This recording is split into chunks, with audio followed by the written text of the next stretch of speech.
আসসালামু আলাইকুম viewers, welcome back to my channel Jahis kitchen.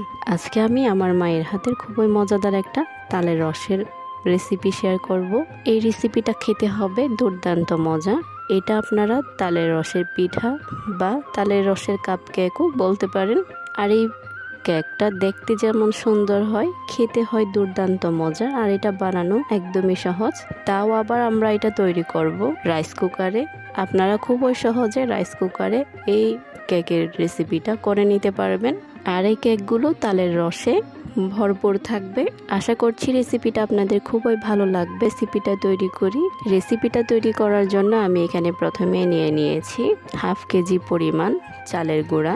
চালের গুঁড়াতে প্রথমে দিয়ে দিয়েছি চালের গুঁড়োতে প্রথমে আমি দিয়ে দিয়েছি 1 চামচ পরিমাণ বেকিং পাউডার। তার সাথে অ্যাড করছি আমি এখানে স্বাদ মতো লবণ, দিয়ে দিচ্ছি স্বাদ অনুযায়ী চিনি। আপনারা চিনিটা আপনাদের অনুযায়ী বুঝে দিবেন। সবগুলো শুকনো উপকরণ দিয়ে হাতের সাহায্যে খুবই ভালো করে মাখিয়ে নিতে হবে। ভালো করে মাখানো হয়ে গেলে আমি এতে অ্যাড করে দিচ্ছি তালের রস।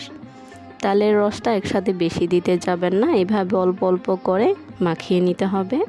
দেখতে পাচ্ছেন আমার আম্মু কিভাবে মাখিয়ে নিচ্ছে। আমরা এখানে তালের রস ব্যবহার করছি 250 গ্রাম, বা তার থেকে একটু বেশি হতে পারে।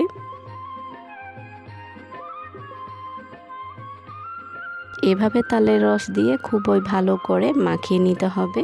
একটু সময় নিয়ে হাতের সাহায্যে খুবই ভালো করে মাখিয়ে নিতে হবে, যাতে ডোটা খুবই স্মুথ হয়। দেখতে পাচ্ছেন আমরা আয়োজনটা সকাল সকালই শুরু করে দিয়েছি, সূর্য মাত্র উঠছিল তখন।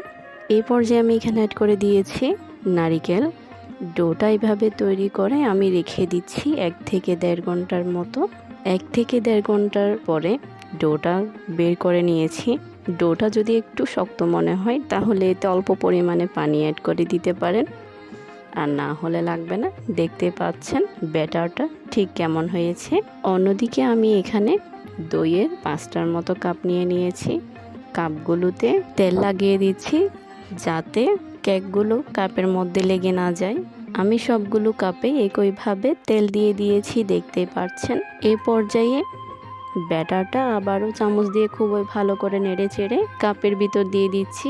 আমি একটা চামচ নিয়ে 2 চামচ পরিমাণ দিচ্ছি একটা কাপে। দেখতে পাচ্ছেন 5টা কাপ নিয়েছি আমি এখানে। 5টা কাপে পরিমাণ ঠিক রেখে আমি ব্যাটারটা দিয়ে দিয়েছি। অন্যদিকে আমি রাইস কুকারে পানি ফুটাতে দিয়েছিলাম। পানিটা ফুটে উঠতেই রাইস কুকারের সাথে যে একটা ছিদ্রযুক্ত পাত্র দিয়েছিল সেটা বসিয়ে দিচ্ছি। সেটা বসিয়ে দিয়ে তাতে দিয়ে দিচ্ছি টক দইয়ের কাপগুলো। আমি এখানে 5টা কাপই দিয়ে দিয়েছি। কাপগুলো দিয়ে উপর দিয়ে ঢাকনা দিয়ে ঢেকে দিচ্ছি। কেকগুলো তৈরি হতে বেশি সময় লাগবে না, ধরেন 10 থেকে 12 মিনিট সময় নিয়ে এভাবে ভাপ দিয়ে দিলেই হয়ে যাবে। 10 থেকে 12 মিনিট পর আমি উল্টিয়ে নিচ্ছি। দেখতেই পাচ্ছেন কেকগুলো ফুলকো ফুলকো হয়ে উপর দিয়ে ফেটে গিয়েছে। কেকগুলো পুরোপুরি তৈরি হয়েছে কিনা বোঝার জন্য একটা কাঠি নিয়ে নিয়েছি। কাঠি দিয়ে এভাবে একটু চেক করে নিতে পারেন। যদি কাঠিটা পরিষ্কার আসে তাহলে বুঝতে হবে যে একদমই তৈরি হয়ে গিয়েছে।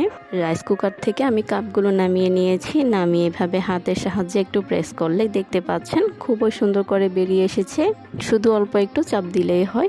দেখতে পাচ্ছেন দেখতে খুবই সুন্দর লাগছে। আর এগুলো খেতে হয়েছে দুর্দান্ত মজা, তালের রসে ভরা কাপ কেক।